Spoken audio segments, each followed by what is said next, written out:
here we go. So yeah, literally though, I'm not playing around. This is even the schools that have foundations, fundamentals, and advanced don't usually have the Lash course. They don't have the business course. They have business chapters in the advanced or the fundamentals book, but they don't have the separate beauty as a business course. This is the most comprehensive aesthetics curriculum I've ever seen, even from, like I said, the vantage point of my experience as a curriculum developer and a curriculum reviewer for like medical programs that I've done in the past. This is very comprehensive. I've always been pretty impressed with this. So, all right, so we're talking infection control today, and then next week we're going to go back. So even though we didn't get to Instagram is spread out over 2 weeks anyway. So if we tackle infection control today, that will leave the treatment room, which is pretty comprehensive. We need time for that. And then we can fit in Instagram. So that's kind of the plan. Any questions about that? I'm gonna check on Nisha real quick. That's who I don't see yet. No, I still don't see where she is. Is the infection control the same as the one you pre-recorded? Chapter 5, is that the same? No, different, totally different chapter. Totally different chapter. So that chapter was on tools, products, and ingredients. Okay. Mm-hmm. There's Nisha.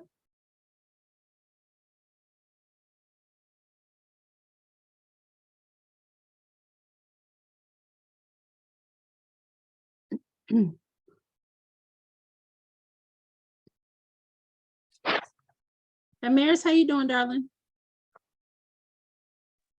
I'm doing good. I'm feeling a lot better. I just got kind of sick, but I'm feeling good now.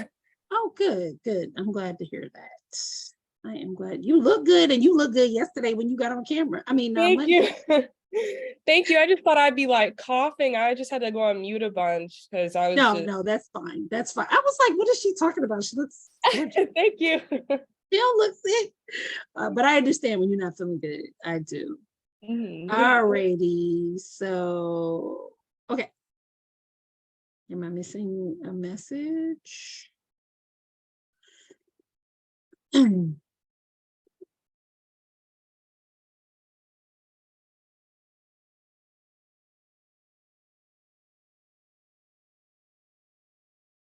All righty, ladies.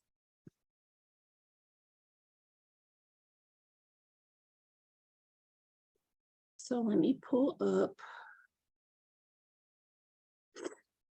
Oh, I also still, I saw your text. I still don't have access to the Lash course or the Beauty as a Business one. We just got you just hanging out there. I am, but I'm trying to catch up with other stuff this week, but yeah, I still don't have access to those, so. Okay, thank you for letting me know. I was just telling Jasmine I will be teaching from campus in a few weeks, so you'll see me not looking like I'm in my summer dress at the house, but I'll be in uniform on campus pretty soon, getting ready for you guys to transition on campus. So that's a step in the right direction. I'm really excited about it. You're doing what you should be doing, which is working on the chapters you do have access to, because at the end of the day, you have to get it all done at one point.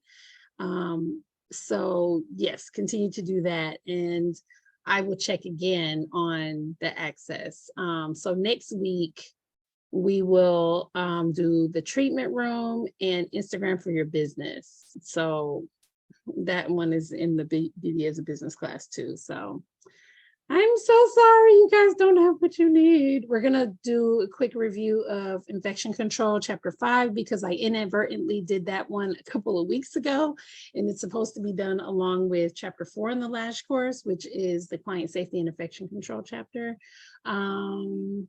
What I might need to do, since I'm back in my regular environment here, is to, and I'll see if I can do it today, because today is my last day off from work before I have to go back tomorrow for a long day, and maybe see if I can record Foundations Infection Control chapter 5, because that is, I think everyone has that book. And then it's been a few weeks since we looked at it. So maybe that will help you get through like the homework for that chapter. Or did you do that? Did you do chapter 5 already when we did it before? I think I already did this one. Yeah. Okay, alrighty. So it'll be review for everyone except Jasmine. I feel bad. I don't want to be like, oh, we did that already, so I'm not going to do it because Jasmine wasn't here when we did it. And we did it Right. early. So I do need to go over that. And Jasmine, if if we need to do what we call a study hall offline for chapter 5, I can arrange some time at the end of this week if you want to look at it before Sunday when stuff is due.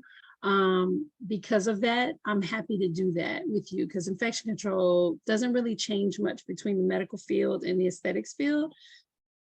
And so I've been teaching infection control. That one I've been teaching literally for 20 years. So that one I can go over whenever if you need some extra based on how today flows. And that way we can focus on the treatment room next week. All right, so we're gonna get started. I wanted to give Nisha a minute to join us, but looks like she may not be able to today. So I have pulled up chapter 4 for lashes. Actually, let me go back and pull up, let me pull up chapter 5. Let's pull up chapter 5 for foundations and look at that first, because that was designed to be the background for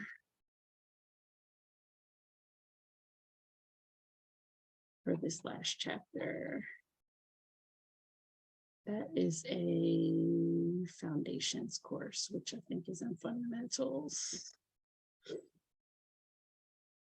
Okay, so foundations chapter 5.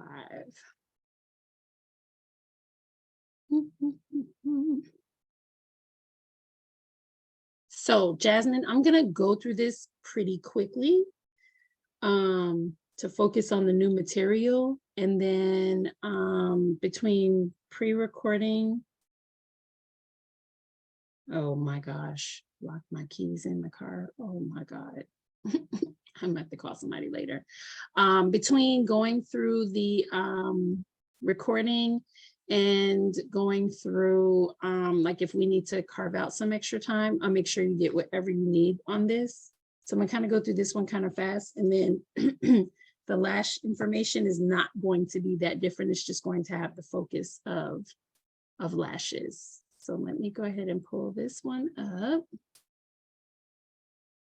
I'm not sharing my screen, am I? No, I'm not.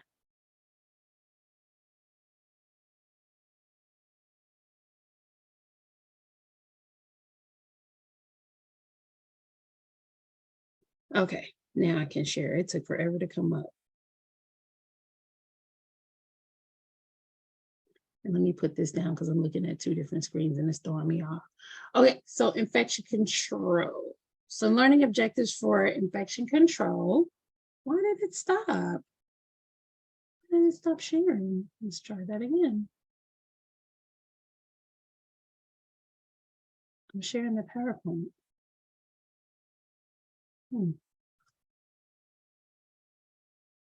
Okay.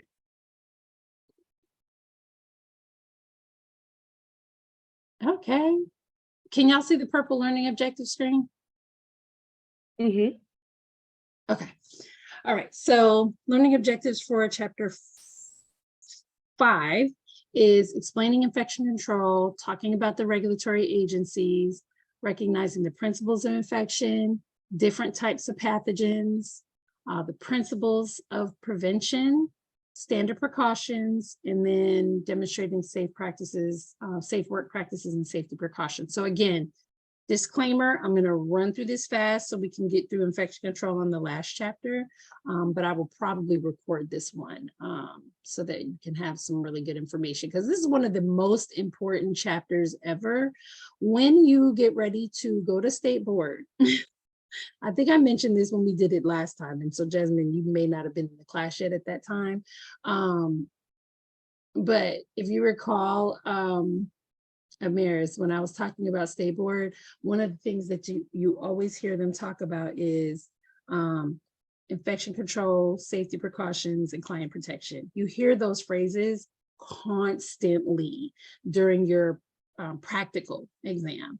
And so when we get ready to get you all ready for state board, you will hear as we read those, the actual phrase is escaping me right now, but everything is about client safety, infection control. I mean, you'll hear infection control.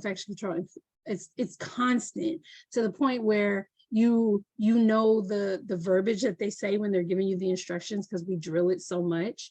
But this is one of the core principles of everything that we do in the beauty industry.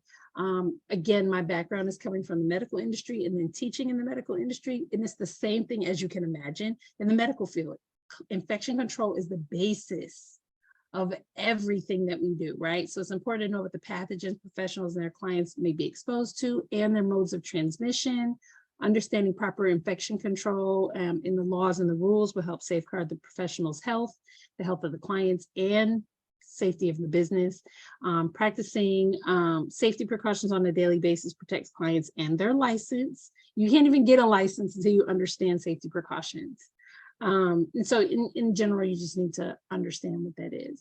All right, so infection control, by definition, is the methods that are used to eliminate or reduce the transmission, eliminate or reduce, not always eliminate, could just be also reducing, the transmission of infectious organisms from one individual to another. This can occur through the use of contaminated implements. What's an implement? They're like tools, Exactly. Like, for example, like some tweezers. Tweezers. tweezers, yep, extraction tools, Mhm. anything that you would use, both disposable and non-disposable, reusable, that need to be disinfected. All of those are implements. Implements, tools, or equipment. It is your responsibility as a beauty professional to use proper and effective infection control methods that help safeguard your health and the health of the clients. And you're also responsible for employing safe work practices to help prevent accidents and injuries. So let's talk about what these are. Do you remember at all the difference between cleaning, sanitizing, disinfecting, and sterilizing, or do you know what they are in general, or what is your idea of those? And y'all can stay off mute because we just, you know how we do, we just gonna chat a little bit. Any remembrance or knowledge, Jasmine, of the difference between those four? I feel like sanitation is like we just wash it with like soap and water. Disinfected, you put it in actual disinfectant like barbicide, and then sterilization is like it's like that it's like have a UV light or something that's in it, and it gets rid of like pores, like more like micro like bacteria. Very good, very good. What you have to add to that, Amaris? What do you remember from our discussion? That was, yeah, that was good. I think I remember the cleaning is like getting all the like visible dirt off, Yes. but yeah. Very good. So correct. Cleaning is in some books, cleaning and sanitizing are synonymous. This book specifies a slight difference. So cleaning is the mechanical process of using soap and water or detergent and water to remove visible dirt, debris, and many disease-causing germs. Cleaning also removes invisible debris that interferes with disinfection. So if you have to disinfect an implement, obviously a reusable tool that's like maybe metal or something like that, we're not going to take a tool that has debris on it and then try to like sterilize it or disinfect it without cleaning off the debris. Make sense? So like if we have an extraction tool and we've used extractions on it and maybe we didn't wipe it off good, or we just kind of half wiped it and set it down because we're done, but it's still got some client clogged stuff, you know, when we have what are they called, sebaceous filaments. So when we're like cleaning kind of the white stuff out or whatever, and maybe it's sitting still on the extraction tool, we're not going to just stick that in disinfectant, right? Because then we're putting that debris in the disinfectant. And so now we're contaminating the disinfectant. So we want to wash that stuff or clean it. So we put a clean tool that's not disinfected, but it's cleansed in the disinfectant. So the invisible or visible debris. Sanitizing is a chemical process for reducing the number of disease-causing germs on cleaned surfaces, already cleaned surfaces, to a safe level.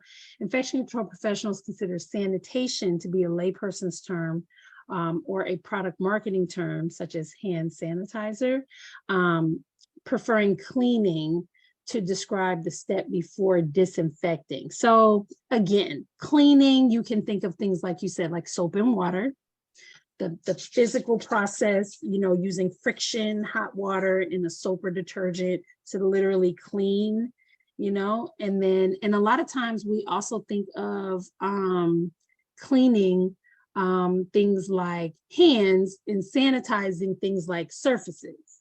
Then you think about like a chemical, like a hand sanitation that has alcohol in it. So that's how we would sanitize our hands.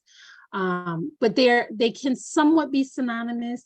At the end of the day, cleaning, think soap and water, think mechanical. Sanitizing, think chemical, even to the point of just alcohol, to remove germs from a clean surface, if that makes sense. Like for me at this point now, I actually will wash my hands and still take a little squirt of hand sanitizer, if you will. So like think of it as those two steps.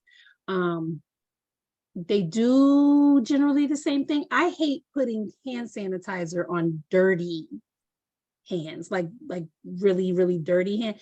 I would have to use sanitizer like 3 different times if my hands are like dirty. So I would even like to even rinse if I can't wash with soap. You know what I mean? I like to put hand sanitizer on somewhat clean hands. Does that make sense? So think of them like in that step.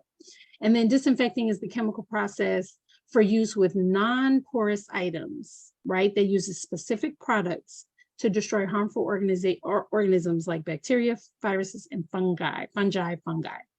On implements or environmental surfaces. So what are non-porous items? Like metals or like, yeah, I'd say like metals or like hard things. Hard surfaces. Porous items are things like human skin, right? We have pores, right? So we don't put barbicide and certain chemicals, Lysol and Clorox. We don't use that on our hands. Why? Be very harmful to us, and that would like go into our skin and our blood and the chemicals, because of the pores, our skin is like sponges, right? We take in what we put on our skin topically. So those things have chemicals in them that we don't need, which is why we have things like soap in certain detergents and certain types of hand sanitizer, alcohol and things like that, that will kind of come off our skin and not be absorbed into our skin. So disinfectants are for non-porous. Also soft things like furniture, like cottons and certain things like that. We wouldn't put disinfectant on our clothes. Our clothes are porous. They have pores in them too. So anything that's a hard surface, we would use on there because, it won't go in. And then sterilizing. So what you were thinking of, Jasmine, was, I think you said pores, and I think you were thinking spores. Tell me if I'm wrong. Because with sterilizing, that is the process that destroys all microbial life. So one thing that disinfecting does not do, sanitizing does not do, is kill the spores of bacteria. The spores are like, think of them like eggs that can hatch and new ones can form. So when we're doing anything less than sterilizing, we're not killing spores, which means we're killing the surface germs, the things that we can see or not see, but they are there and they're active and alive. The spores are not active and alive yet, but they eventually can become active at a later stage. So this is why sterilizing is really important, particularly for implements that might go into the body. This is why when we're doing minor surgery in the medical field, we have to autoclave or sterilize those implements because they're actually going to go into the body. You put something into the body that is not sterilized, even if it's disinfected, it could still have spores of bacteria on there and you can infect people. So usually we use the use of an autoclave. So an autoclave uses two main things to kill whatever might be on it. And do you remember what those two things are, Amaris? Is it pressure and like heat? Yes, very, very high temperature, which we can use that in other forms of cleaning or sanitizing or disinfecting. We can use high heat, but what separates the autoclave from any other high heat type of methodology is the pressure. So the high heat will kill what's on the surface, but the pressure is what destroys the spores. And you will only find that in an autoclave. So that's why the autoclave is still, after many, many years, the sterilizing equipment of choice. So do we have a good understanding of the difference between these? Yes. All right. State and regulatory agencies, you'll see this in your book. OSHA is the Occupational Safety and Health Administration. You do need to know this for state board.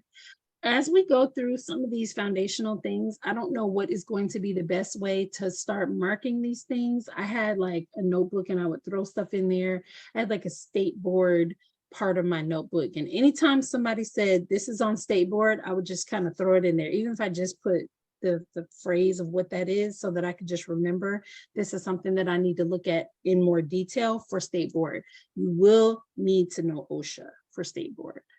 OSHA is on state board. So if I could say that as many times as I need to say it, I want y'all to get that. So you do need to know a little bit about OSHA because you will see it on state board on the written exam. EPA is the Environmental Protection Agency. They register all the disinfectants. If you look at, we talked about what disinfectants are. They are a chemical that are used on non-porous items. They kill most bacteria, excluding spores, meaning they don't kill the spores, right? Fungi, viruses on surfaces, hard, non-porous surfaces, your countertops and things like that, your trays and all that. So all of your disinfectants have an EPA number. You mentioned barbicide a minute ago. That's one of the most popular ones. When I went to Orlando, you know, I'm always going to shows, I'm always going to classes, I'm always getting stuff, right? So as much as we're not in a classroom and I can't pass something around in class, I do have stuff to show. I can get the stuff to show you. So this is a picture of barbicide. Obviously, if you look at your home products like Lysol, Clorox wipes, Lysol spray, they have an EPA number on them. So all disinfectants are registered. Now, we always talk about barbicide. There was another, I can't remember what it's called. There was another type of disinfectant that we got last year at Orlando. This year at Orlando, I'm trying to position it so y'all can see it because I have my blur on. This one is called Lucaside. I was like, is this for real? They were giving these away at the show in Orlando, Lucaside. It said it's for use in salons and spas. It's a sanitizer and a disinfectant, a fungicide, and a viricide. If I put it right in front of my face, it should stay. I don't know if y'all can see that. So, and there it is right there. I don't know if y'all can see it. Let me see if I can get my face right. I may just have to take my blur off, but my room is enough. Down here is the EPA number. So every single disinfectant out there has an EPA number. If it doesn't, is it registered with the EPA? I don't know, right? So that's something to look at. These are some wipes that I got from the show as well. It's called Prevention Wipes. It says one-step disinfectant cleaner for use in spa salons and clinics. Accelerated hydrogen peroxide. So this is largely hydrogen peroxide wipes. Very interesting. I haven't even opened these yet. Whenever they give stuff away at these shows, go grab them, like just grab them. So this says bactericidal, virucidal, fungicidal, and tuberculocidal. Now on this one label here, yep, there it is. I was just about to tell you, I don't see an EPA number. It is right there under my finger. And I know you may not be able to see it right this minute. I'm trying to get it where it's not blurry. All right, this ain't acting right. But right here is the EPA number. So the EPA registration number and the EPA EST number. Does it say what that is? EPA registration number that certifies that the disinfectant, when used correctly, will be effective. So anyway, this was a little giveaway. And then they have these wipes that go along with these wipes, like these cloth wipes.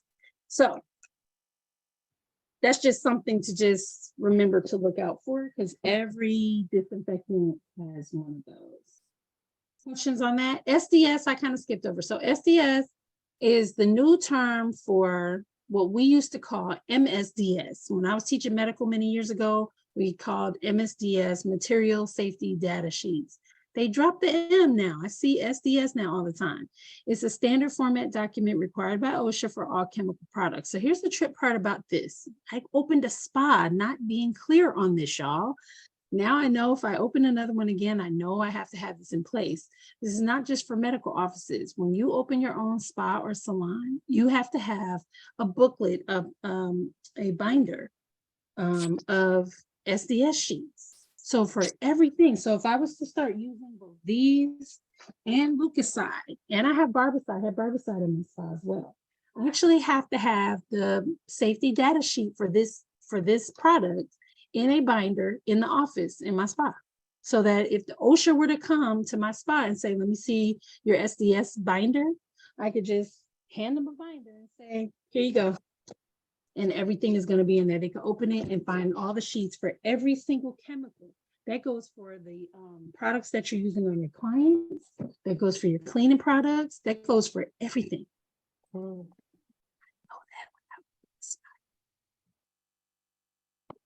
That's why this is important. That's why y'all learn this stuff in school. Okay, so you'll read over this part here, the difference between rules and laws. So your state regulatory agencies regulate licensing, which is who we have to go through to get our license, right? We have to go through the state of Georgia. We have to go through the cosmetology and barbers to get our license. Enforcement is going to be things like OSHA. It's going to be things like your county. You have to get a business license, you know, all kinds of stuff. So licensing agencies, state boards, commissions, and health departments. So your local health department, whatever commissions that govern maybe what services that you do. Obviously, our state board is the Cosmetology and Barber State Board, and our licensing agencies through the state of Georgia. So what's the difference between laws and rules? Laws or statutes are written by both federal and state legislatures to determine your scope of practice, meaning what you can do under your license. Rules and regulations are more specific than laws. I don't know if y'all can see that statement on this PowerPoint, but that is on state board. That is on state board. Are rules more specific than laws, or laws more specific than rules? You would think laws are bigger, laws are more important, laws are more serious, but the question on the state board exam is, which one is more specific? Are laws more specific than rules, or rules more specific than laws? And the answer is that rules and regulations are more specific than laws. Laws are broad in general. Rules are very specific, and they're governed by, they apply laws by establishing specific standards of conduct. So rules are usually put in place by the smaller things. Like, for example, a law might be, written by like like a federal, might have a federal law or a state level law, but the Board of Cosmetology and Barbers, right, which is a more specific group, they may have rules and regulations that govern who has a license under their state board. So rules are very specific. Does that make sense? Mm-hmm. Laws are more general and broad, and rules are more specific. That is a question on state board. All 6 versions of the state board exam have that question on there. So I want you to write that one down and make sure you have that somewhere where you can always go back and look at it again. And ignorance of the law is not an excuse for non-compliance. If you break a rule or a law, you will be penalized for it. You can't say, I didn't know. It's your job to know. So that won't work moving forward. Okay, so if there's no questions on that, let's look at modes of transmission. So modes of transmission, there are direct and there are indirect. So direct would be like me touching you. So there's touch involved, right? So like shaking hands or touching a client in some other type of way, touching their face, touching another part of their body. So direct transmission is from person to person. Indirect transmission is through the use of something called a fomite. And I was noting last time when we did this that I didn't see that word fomite. I don't think that's just used in medical. Fomite is a thing, an object that both people came in contact with. I may not have touched you, Jasmine, but like in this example, a doorknob. And then take that same hand, touch the doorknob, turn the doorknob, go through the door. And then you come behind me later, not even thinking about it. You touch that doorknob, open the door, go through it. And then later you got an itch on your eye or something and you touch your face. Whatever came out of my mouth in that sneeze that went to my hand, that touched that doorknob that you touched with your hand and then touched your face, you just got whatever came out of me in my sneeze. Does that make sense? Mm-hmm. So in this case, the doorknob is the fomite or the intermediate contaminated object. In our business, that might be nippers or an extractor tool, or it says a razor there. So you can get things like salmonella, ringworm, and MSRA through indirect contact.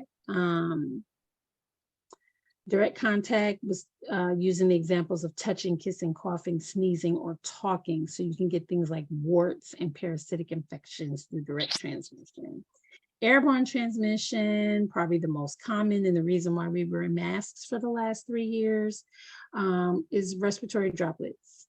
They're similar in that the transmission occurs when a living pathogen in our respiratory tract is expelled through coughing, sneezing, or in some cases, talking.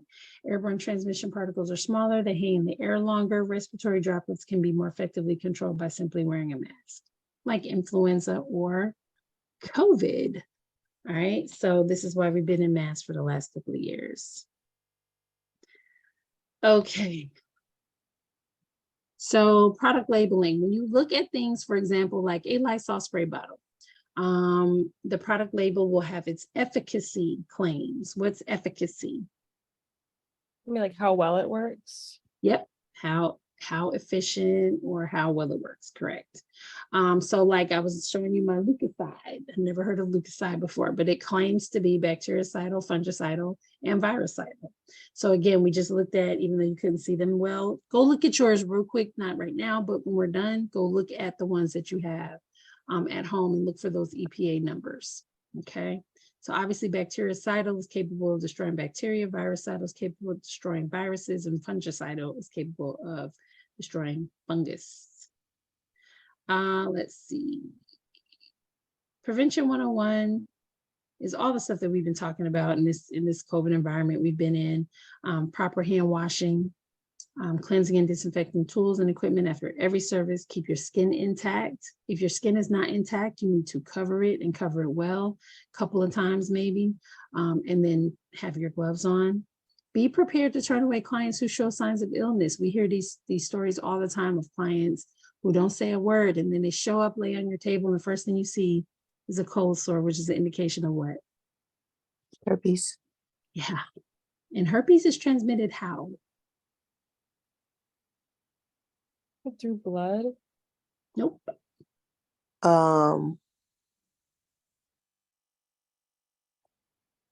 Skin. Skin to skin contact. Sometimes we think because it's an STD, we think it's sexually transmitted. The reason why it's sexually transmitted is because there's skin to skin contact during sexual contact. It is skin to skin. Does that mean you can get herpes from somebody that you don't have sex with? Yes. Yes. Yes. Yes. And yes. So you need to know what that looks like. So when you see it, you can separate yourself. All right, so those are the basics of chapter 5. I want to switch gears over to chapter 4 so we can see how much of this is along the same lines, okay? All right, so same thing here, client safety and infection control in the last chapter, all right? So again, reviewing the basics of infection control, proper hand washing technique, effective disinfection of tools and work surfaces, and following exposure protocols. So if you do get exposed, you know what to do. All right, let me, oh, hold on. I shared to another screen and it didn't pick it up with y'all.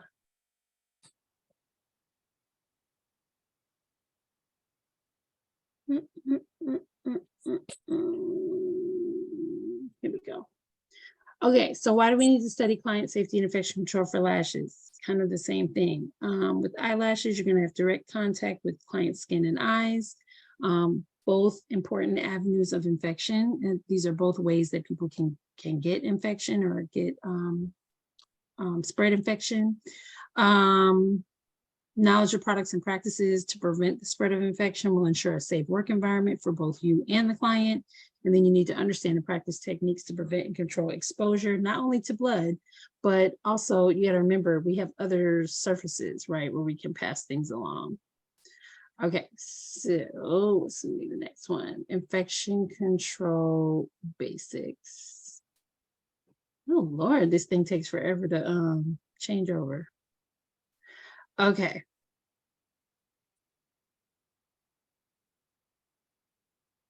Yo, these slides take forever. Okay. The standard for hygiene is the protocol followed by dentist offices. Treat every client as if they're harboring now this is something that I used to teach in medical. You actually, in order to follow high level infection control procedures, you actually have to think or train yourself to think that every client that you treat has something. And when you think that way, you will be more careful. So you want to treat every client as if they're harboring harmful microbes, preventing cross-contamination by always using clean and disinfected products, tools, and work surfaces, immediately discarding single-use products. Consider all hands, tools, and products and surfaces contaminated as soon as they are touched to another human body. Prevention. All right, so prevention 101, same kind of thing. Eliminate the pathogens through proper hand washing, cleansing, sterilization, and disinfection. Clean and disinfect tools and equipment after every single surface. Do not wait. Keep your skin intact to reduce portals of entry for the bacteria. Wear gloves when working with chemicals. Use lotion to reduce skin drying and cracking. Cover open wounds. That's really important. You would think that lotion, but that's why I see lotion in every medical office and every beauty office or spa salon, because once you wash your hands, if you wash your hands a lot, your hands will be dry. You want to stay away from having dry hands throughout the day because those cracked, that cracked dry skin is it's a portal of entry for bacteria. And again, be prepared to turn away clients or reschedule clients who show signs of illness. You are not licensed to diagnose them. But you can say, hey, I see this, so we're going to have to reschedule your service. You ain't got to be like, oh, you got herpes? Oh my God, like I can't work on you. You ain't got to say it like that, but you need to say, you know what?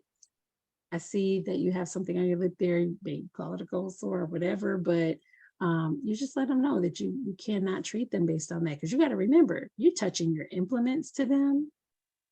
You could be touching them, like, no, we're not doing it. We're not trying to like catch stuff from people. We're not doing that. All right, let's look at hand washing, personal habits. Let's look at hand washing. Okay, so properly washing your hands is like the most important action you can take to prevent spreading germs from one person to another.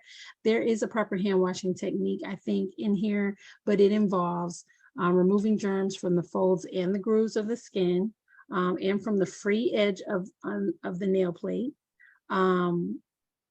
You should wash your hands thoroughly before and after working through each client. I don't know why I thought it was something else on that chapter, on that page.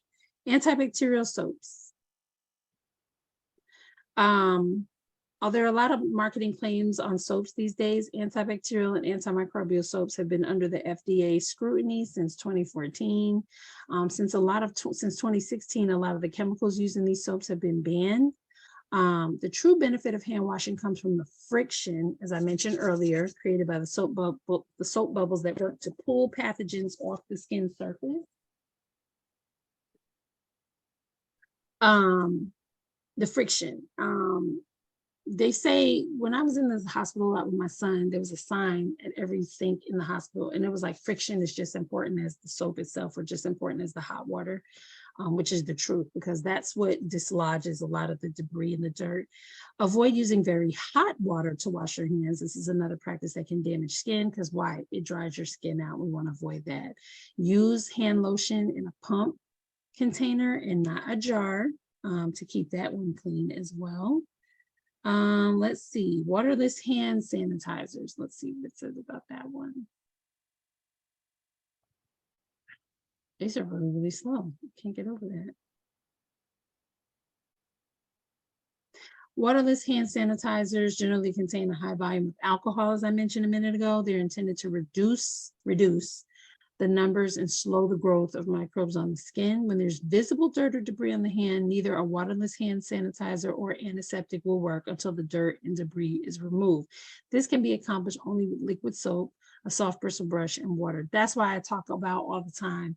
I don't like to use hand sanitizers when my hands are visibly dirty or they feel dirty. I like to clean them first and then use hand sanitizer to get what might have been missed off or get that extra nice clean feeling. If you don't have that option, one use of hand sanitizer or one pump of hand sanitizer is generally not enough. So when I'm out and about, I'm a football mom, so there's times I've been out on the football field and I'm like, just want to clean your hands. I may have to do that 3 or 4 times before my hands feel clean. So just keep that in mind. Also, due to the drying effect of alcohol, they should not be overused. Right? But they are a better option than nothing when you cannot wash your hands with soap and water. Never use antiseptic like a hand sanitizer to disinfect instruments. It is not effective for that purpose. Be aware that the high percentage of alcohol can dry the skin to the point of causing those openings that allow for infectious agents. Use hand sanitizers only as a secondary option in hand washing. A lot of hand sanitizers for that reason will have, moisturizers in them. A lot of them market themselves as having moisturizers. It's just best to keep something in your like pocketbook or whatever to moisturize your hands. So for me, I literally, because I'm not a lotion girl, water-based things, my skin is very dry, at least my body skin. So lotions don't work for me. I'm an oil girl, or I keep the little lip thing of Vaseline in there. When you find a little thing of Vaseline like that in my purse, it's usually for my hands. That's the thing that keeps my hands soft. So I may have to do a lot of hand sanitizer when I'm out and about, but I'll take a little dab of that and get some real good, occlusive moisture to my hands. All right, so there's a lot of assignments in here. Let's look at cleansing and disinfecting. Okay, so cleansing and disinfecting. What does it say here? So this is talking about basically proper infection control can prevent the spread of disease.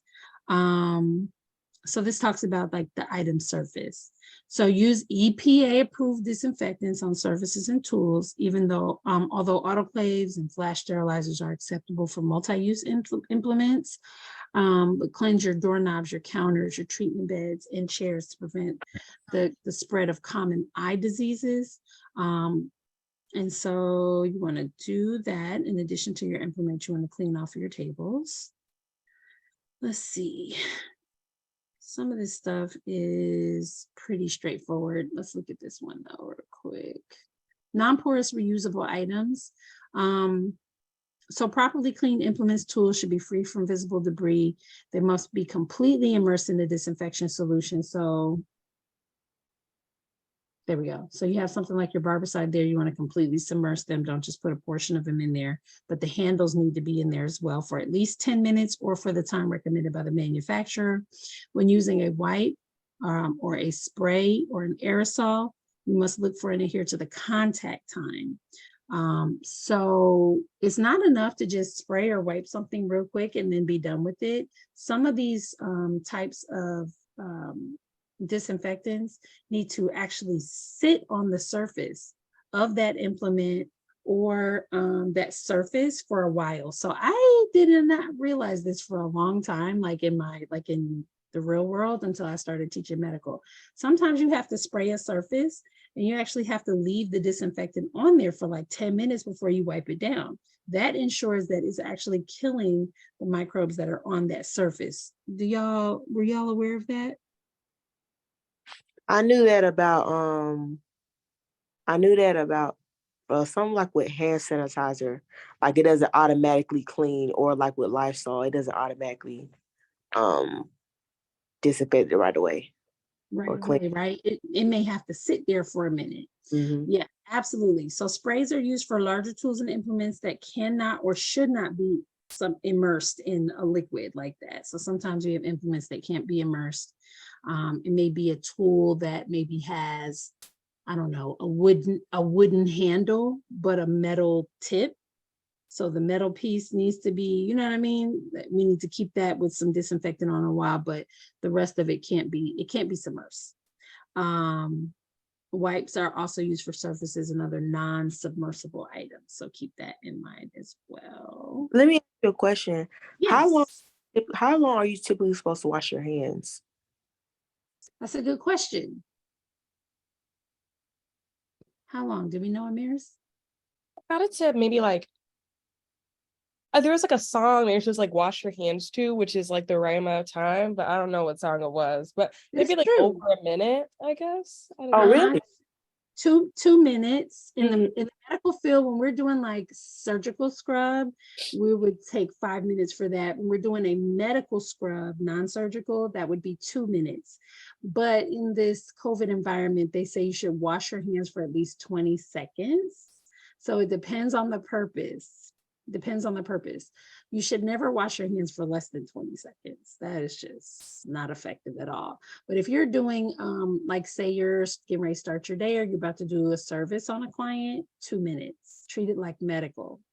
When I taught surgical scrub, and you had to wash each finger around all four times, and you're scrubbing your fingers like this, surgical scrub, and then you have to scrub the middle, and we have to do all this in between and do all that. That's 5 minutes, because we'd have to scrub all the way up to the elbow.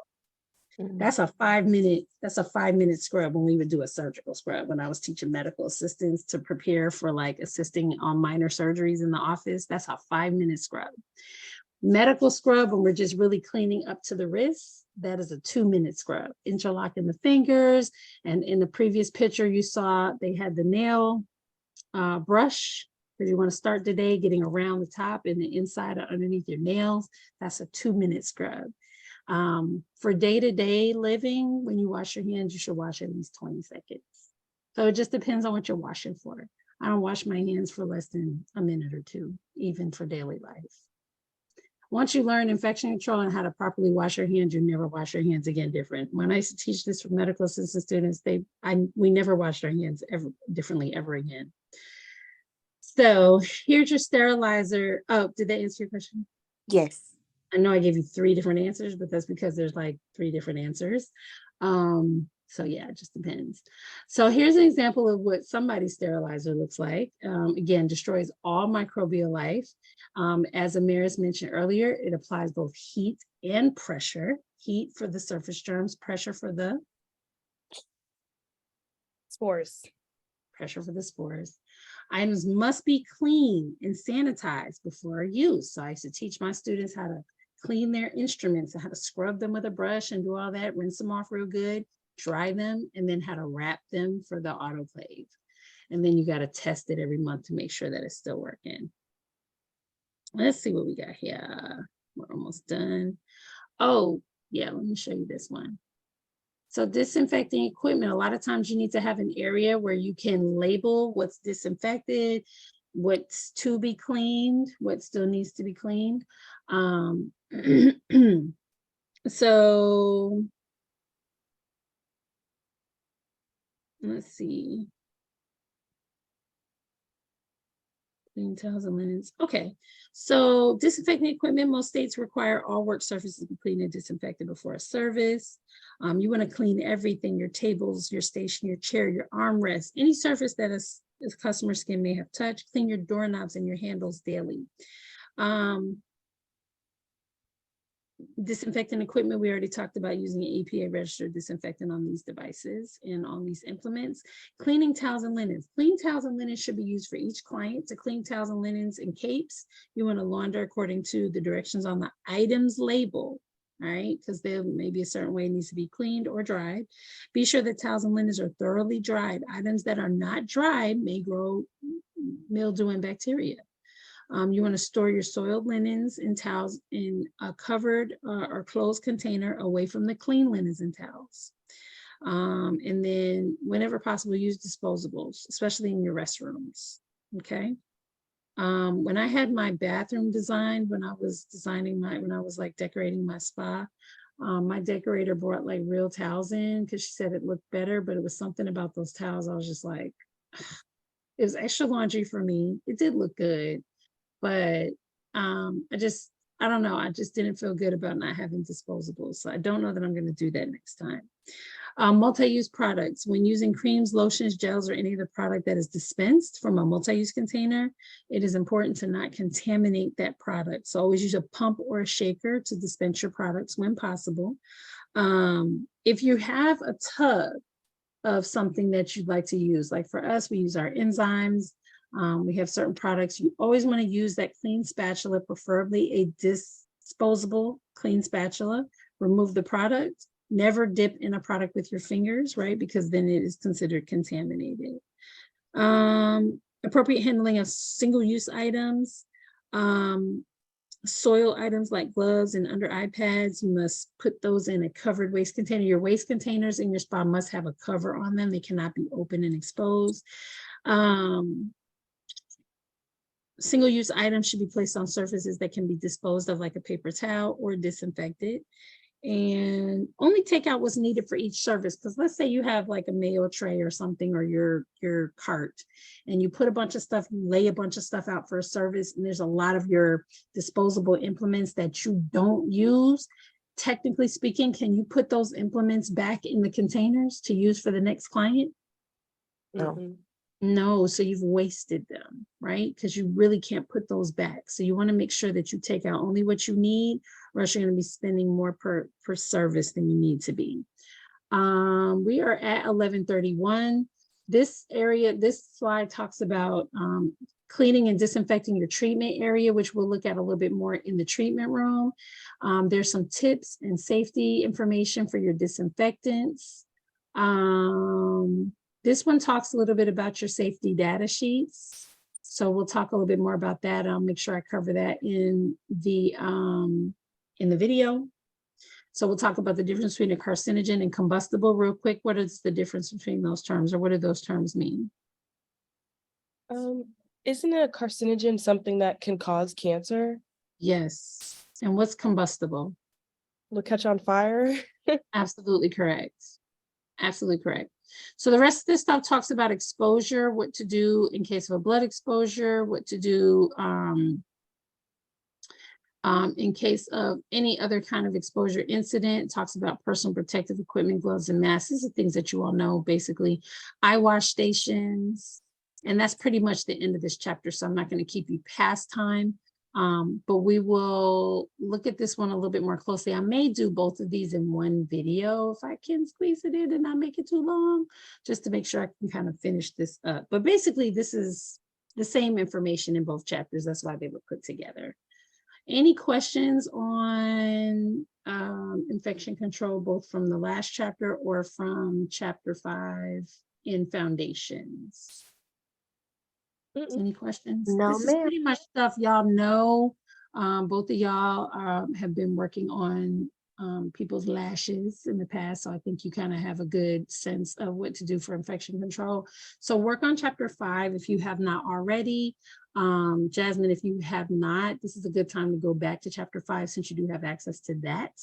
And neither one of y'all have the last chapter, right? So you understand that this course is going to look very similar to chapter 5 once you do get access to it. Next week, we're going to do Instagram for your business, and we will do chapter 7A in, did I stop sharing? Yes, I did. We'll do the treatment room, and that's going to take up pretty much all of next week. What So you questions said, do you have today? with chapter 5 is in advanced aesthetics, correct? It is in the advanced book, yes. It is part of the foundations, so it's at the beginning. So it's foundations chapter 5. So because this book is so comprehensive and it has 3 different sections, foundations, fundamentals. Okay, and I see it. yeah, each one has like the subheading. It's either foundations chapter 5, because then fundamentals has a chapter 5, and then advanced has a chapter 5. So this one is foundations chapter 5, just to be more specific. And then in the Lash course, even though you don't have the book yet, client safety and infection control in the Lash course is chapter 4. Got you. Chapter 4. All right, ladies, so I think we still have a plan. We're going to continue to work our plan. I'm just going to look ahead really quickly. I'm going to go ahead and stop the recording though.